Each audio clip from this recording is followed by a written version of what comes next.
Well, it's that time of the week again. Time for another edition of the NFC West Huddle, where we hear from our experts from around the division. I'm Ethan McReynolds in Seattle. I'm joined by Robbie Baker in Phoenix. And welcome to the show, Mike Meback out in San Francisco. Mike, I don't know if you know this, but we normally have first-time guests do an interpretive dance as a sort of rite of passage into the show at the end of the episode. So I hope you came prepared.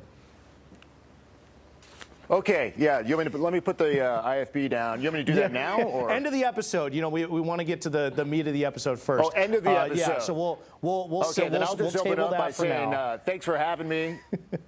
Thanks for having me, and go Niners. So yeah, I'll follow your lead. Yeah, absolutely. Yeah, so let's just get right into our first topic. The league is in the middle of voluntary OTA workouts. What is the biggest storyline to come out of OTAs for your team so far this week? Robbie, I'll go to you first with the Cardinals. It's kind of boring, to be honest, but I would say for the Cardinals right now, it's kind of no news is good news. It's been business as usual for the Arizona Cardinals. Last week when we kind of saw them take the field for the first time, there was a lot of talk about Marvin Harrison Jr. kind of looked like Keyshawn. He was really yoked. He looked like he put on a lot of weight during the offseason. But this week it's kind of just been, like I said, business as usual. Not a lot of news coming out of it. In terms of the voluntary nature of it, there have been a few guys that are not there right now. Calais Campbell has missed some of the workouts, but that's nothing to be concerned about if you're a Cardinals fan. Head coach Jonathan Gannon said he's well aware. The entire coaching staff, the front office, knows who was planning to be here, who was planning to come for the mandatory minicamp coming up next week. So right now, if you're a Cardinals fan, no news is good news in terms of injuries and kind of news breaking when it comes to these OTAs. All right, Mike, we'll go over to you next. What's going on with the Niners? Yeah, I wouldn't say it was boring. I think there's a lot of excitement this week in Santa Clara, and I think there's one good storyline in between the lines, and then there's a couple outside the lines. And I'll start with Brock Purdy, Mr. Irrelevant, the man, the myth, the legend down here in the Bay Area.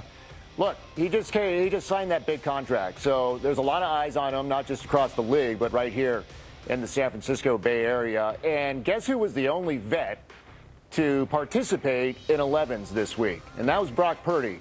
So I think Brock is dialed in and ready to go. I think the team picked up some extra weapons for him. I think he's excited about that. And he's starting to show that leadership role now that he's been paid. And people kind of look at the quarterback and say, all right, you got your paycheck. Now what are you going to do? What is he going to do? He's going to be at camp all summer long. So that's one good thing we saw this week. I think the other one that kind of made national headlines was the trade the Niners made for the defensive end from the Super Bowl winning Philadelphia Eagles, Bryce Huff. Look, Robert Saleh is back with the Niners, so he's running the defensive show. We saw what he did in the draft. D-pick, loading up. The Niners defense was awful last year, right?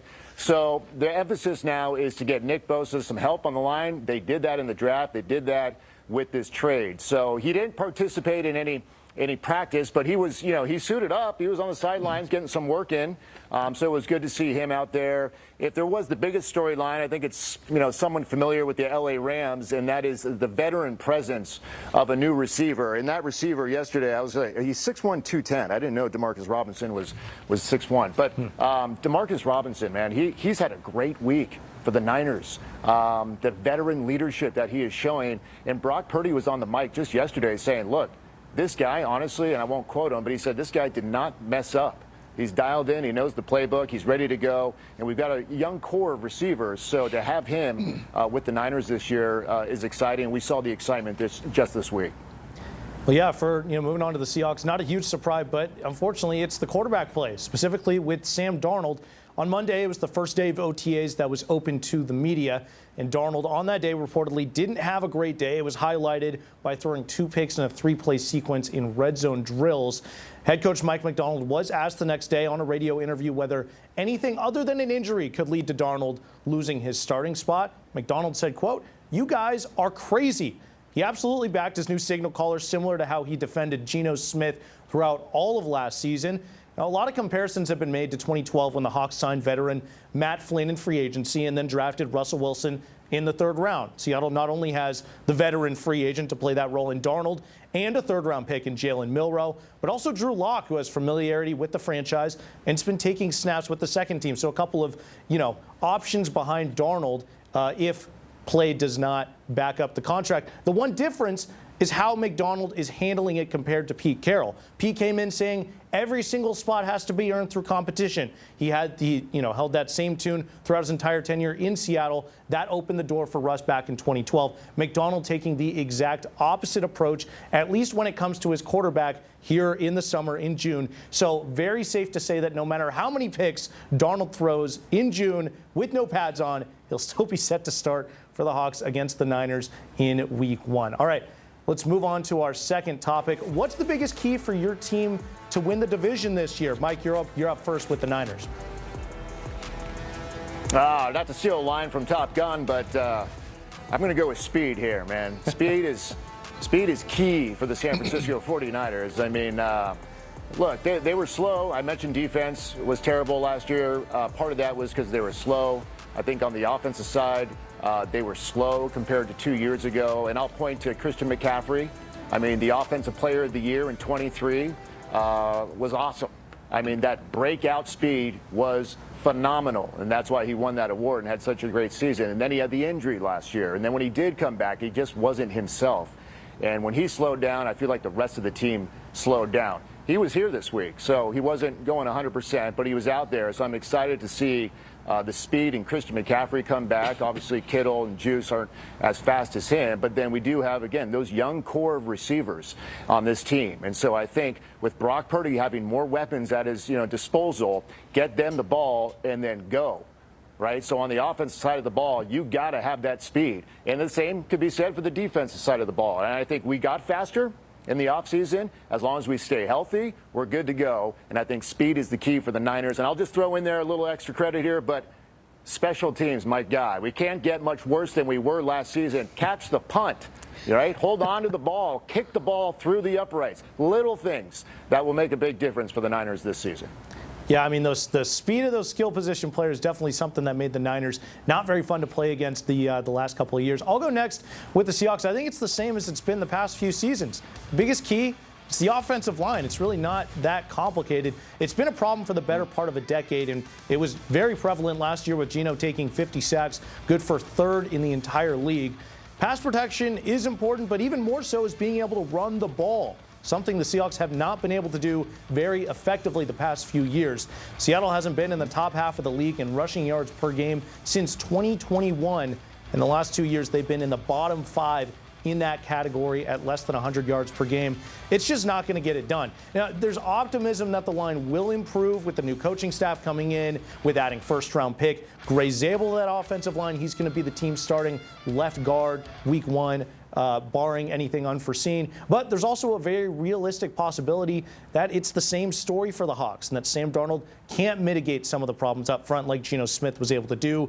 With the step forward I expect the defense to take in year 2 under Mike McDonald, the Seahawks have a realistic shot at winning the division, but it starts and ends with getting better play up front from that offensive line.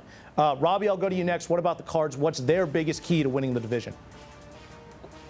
Well, a lot will be made about the Cardinals' defense because they basically used all their capital this offseason when it came to the draft and adding free agents to the defensive side of the ball in terms of adding Josh Sweat, and all of their draft picks except for one were defensive players. But if the Cardinals are going to win the division, it's going to come down to Kyler Murray. This is kind of the make or break season, it feels like, for Kyler Murray here in the desert. He's entering, if I'm remembering right, his 7th season in the NFL. Still has not won a playoff game, only played in one playoff game. And it's kind of become the theme with these Cardinals teams. It was especially prevalent under Cliff Kingsbury, and it's kind of happened a little bit now under Jonathan Gannon, where this team fades down the stretch in those pivotal games late in the season in November and December. Last year, they went into the bye week on a 4-game winning streak. It seemed like they were set up to make a push for the playoffs, potentially the division. And Ethan, you know, the Seahawks came at them as they came out of their bye week and punched them in the mouth 2 times, and the Cardinals kind of never recovered from that. If the Cardinals are going to win the division, it's because Kyler Murray does take that proverbial next step. The weapons are around him. James Conner, Trey Benson in the backfield. The offensive line has been bolstered. There are some question marks on it, but overall, I think people feel good about where the Cardinals' offensive line is. Kyler Murray needs to ascend to that quasi-MVP level where the Cardinals win games because of Kyler Murray, not losing games in spite of him. Robbie, I want to follow up with you there. Just I'm curious about Kyler Murray. What's the feeling in Phoenix with? Is there more faith behind Kyler Murray that he can turn into that guy and take this team on a deep playoff run, or is there more pessimism that maybe this is going to be the last run? What's sort of the feeling out there? It's kind of hard to say overall. I think the team is, very much like Mike McDaniel has done with Sam Darnold. The team is 1,000,000% publicly behind Kyler Murray, as they have been from day one since Jonathan Gannon and his staff took over. But when you look at just the body of work, I think the fan base is kind of feeling right now like, okay, there has been this is the season now, year 3 under this coaching staff, where they spent money in free agency. They're adding more pieces than they have in the past in terms of free agents and trades and the draft picks they made. This feels like a team that should be in the playoffs this year. And if they don't get there, then that's when you start getting the questions where, is it the quarterback? Is it the coach? Is what is holding this team back? And the only constant through this stretch of the last 7 to 8 years really has been the quarterback. So I think that's where people will look at if the Cardinals don't make the playoffs. Well, the new Call of Duty coming out in October, we'll see how Kyler does with that. We'll see how he plays this year. All right, let's move on. Next topic, staying in the division. Do you think your team's divisional record this year will improve from last season? Michael, go to you first with the Niners. They went 1-5 last year. I can't imagine you think they wouldn't improve, but how well do you think the Niners do in their divisional matchups in 2025, starting with a Week 1 game against my Seahawks? I tell you what, if they do not improve their divisional record, I may put my fist through my bedroom door, which would in turn make my wife not happy, which in turn would make the children not happy. That's a whole thing. We won't go there because I strongly believe that the San Francisco 49ers division record will be better than 1-5. So, look, with the one game they won last year against Seattle, I think they won by 12. We'll throw that game out. The last game of the season, whenever that was, January 5th against the Cardinals, we got torched. Let's throw that game out. So the 4 losses last year in the division, the Niners were in them, right? I think they lost by 1 point, 3 points, maybe a game by 6 points. So they were there. So I'm confident that this year they're going to look at those tapes and they're going to use that as fuel to win the division, right? That's number one goal for this team, is to win the division. And again, I think for Shanahan and John Lynch, going 6-11 just overall, that's just not 49er football. So they're pissed, they're fired up, they know the fan base is not happy after last season. So if they can stay healthy and then open up the gates with that Week 1 win against Seattle, I mean, yeah, I think the Niners will flip the switch. I think they're going to do it pretty easily. If they can stay healthy, I'm hoping for a 5-1 division record this coming season. Wow. Just flipping the script on them right there. I'll go next. The Seahawks were 4-2 last year in their divisional games. I really can't see them getting any better than that. I feel like that would be a best-case scenario. I think with the schedule this year going through it, the divisional games might be the toughest part of their schedule outside of the Washington Commanders. They don't really have many tough games outside of their division. That sort of goes through all the divisional teams. I had them only winning their 2 games against the Cardinals when I was going through the schedule because of how tough the Rams play them and the Niners being, getting more fully healthy this year compared to last year. Out of those 4 games, the 2 against the Rams, 2 against the Niners, Week 1 at home against the Niners would be the one that I could see them winning. With San Francisco just still waiting for some pieces to return from injury, you sort of get them before they're going to be full strength, hopefully. But I don't love having to play the Rams twice in the second half of the year, sort of when they've proven that they can hit their stride. And the Niners have the easiest schedule in all of football this season. When the Hawks close the season in Santa Clara, the Niners are going to be on an absolute tear. From Week 11 on, the Seahawks are the only team that finished last year over 500 on the Niners schedule. It's sort of a cakewalk from Week 11 on before they get the Seahawks in that final week. I still like the Seahawks to get a wild card spot and do their work outside of the division, but I don't love where their games with the Niners and Rams fall. I think the Seahawks get 2, hopefully 3 wins in the division. I would be pretty happy with a 3-3 record. Robbie, let's go over to you. The Cardinals, 500, 3-3 in the division last season. Do you see them improving that mark this year? I think that is probably safe to say where they would end up again. Division games, as you guys both alluded to, they're always tight battles, right? And the Cardinals in recent history in the NFC West have kind of been the punching bag of the division, unfortunately, for Cardinals fans. When you look at the way the Cardinals division schedule stacks up, basically all their division games come before Week 11. They will play much like the Seahawks. They'll play the Rams 2 times later in the season, which, as you alluded to, Ethan, is not ideal if you're a Cardinals fan, with the way that the Rams sort of get stronger as the season goes on and the Cardinals tend to fade. If the Cardinals can start fast, like they historically do, 2 of their first 4 games are within the division. If they can nab 2 wins in their first 4 in the NFC West, maybe they can get to 4-2 in the division. But I think 3-3 is probably the safest bet for where the Cardinals end up here. Yeah, it's going to be a tight division. I would not be surprised to see any of the 4 teams in this division come away with the NFC West crown, so those division games are definitely going to be fun to watch. All right, let's move on to our next topic. It's been rumored for a while now the NFL could move to an 18-game schedule, some saying as early as 2027, and some saying that it's inevitable. What are your thoughts on the league potentially adding another game after adding a 17th game not too long ago in 2021? I'll go first here. I wasn't a fan when they added an extra game a few years back, and I'm definitely not a fan of this move either. Football, it's one of the most physically demanding sports out there, and we're asking these players to go through an extra week of punishment in what is already a long season.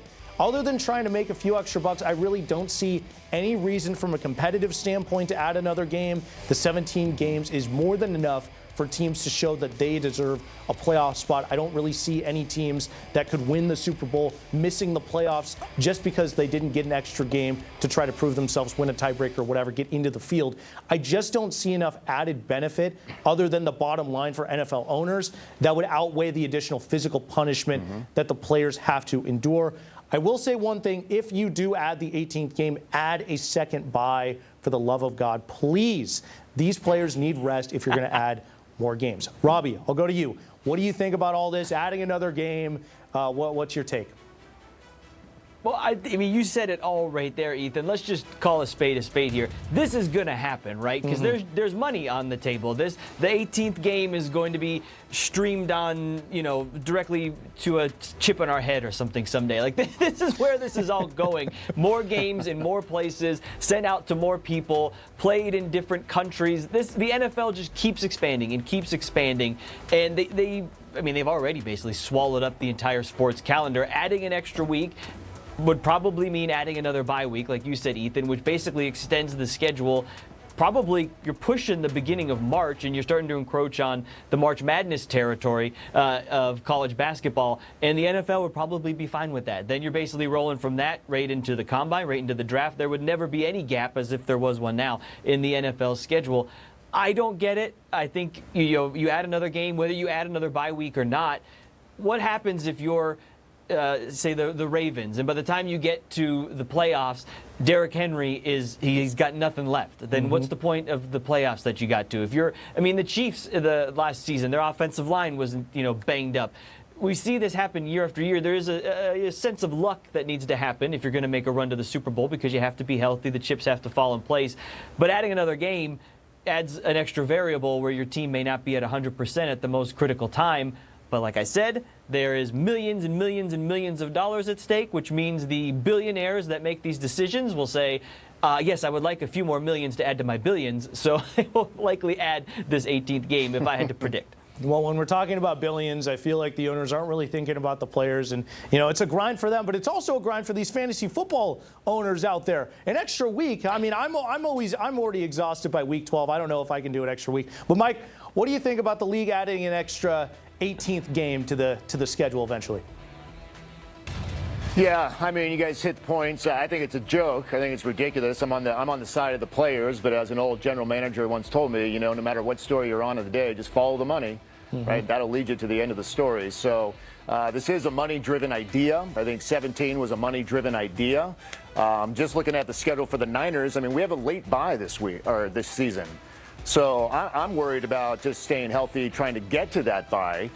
So I like the idea if it does go 18. Every team's going to need 2 byes. So, but yeah, next thing you know, the Super Bowl is going to be, on St. Patrick's Day. I mean, it is in March. It's getting ridiculous. And I do worry about the players because, I think about NBA, and I think that schedule's too long already as it is. And I think about how many times does Steph Curry go on the road, and there are Warrior fans everywhere, and there's the young kid out there who wants to see him, but he's in a back-to-back or he's banged up, and they spent $400 on a ticket, and Steph doesn't even play that night. So, you think about the fans around the country who want to see the Seahawks or the Rams or the Niners, you got to think about the fan base. But unfortunately, I don't know if the owners do. And I think eventually, if they do go 18, here's my guess. If this goes 18, the Super Bowl will be held outside of the United States on foreign soil sometime in the next 10 years. So that's my guess. I'm guessing London. I know Goodell, he loves going international, so why not bring a Super Bowl? As if there's going to be a London team, then we're going to have the Super Bowl probably the year prior to that inaugural season in London, and it'll be there to kick off or something. So I think that's where they're going to go. I hope they don't. I like 16 where it was, but obviously I lost that bet. Yeah. I don't think it's far-fetched at all to have a Super Bowl in London. I think it's ridiculous from a competitive standpoint to have your championship on foreign soil, making these players travel. They're not going to be at their best. But Mike, you bring up a really good point with the NBA and load management. There's a reason that these teams load manage to make sure that they're ready for the playoffs. You extend the regular season too long. That's what these teams need to do to win a championship, and that dilutes the product. You're not really getting the best out of an NFL regular season. All right, let's move on. Real quick, Ethan, on that point, if you're Jacksonville, I think is it Jacksonville that plays back-to-back or Minnesota? There's a team that plays back-to-back overseas games this year. So let's just say Jacksonville is back-to-back overseas weeks. There's an 18-game schedule, and then you're coming back home from that. What is to say then that the Jaguars coming off of that don't say, you know what, Travis Hunter, probably load management. You have all these people coming to see the former Heisman winner, and he's not playing, not because he's injured, but they have so many games, they got to make sure he's ready for the biggest games of the season. And as we all know, NFL tickets are not cheap. You don't want teams to have to pick and choose which games they're going to go all out for. That completely goes against everything the league's against. So it's going to be interesting to see how, eventually when they do go to an 18-game schedule, most likely how all the dynamics change within the league. And Mike, if they go, teams start acting like NBA teams with load management, it's really interesting. All right, let's go to our final topic before we get out of here. Saquon Barkley was recently named the covered athlete of Madden 26. So, who from your team would you want to be on the cover of Madden? But you also have to take into account the Madden curse. So who would be a good representative for your team, but also someone you would be okay sacrificing to injury given the curse? Robbie, I'll go over to you first. If we were going on merit, if you will, Trey McBride probably deserves it. He's now the highest paid tight end in the league, and he's kind of becoming the face of the Cardinals offense. But I would not be crazy about sacrificing Trey to the so-called Madden curse. I love my guy, James Conner. He's kind of the heart and soul of the Cardinals offense. Unfortunately, we do kind of get used to penciling in 2 to 3 games a year where James is already banged up. So maybe I will kind of put James Conner out there. He's been in the league for a while. People know him.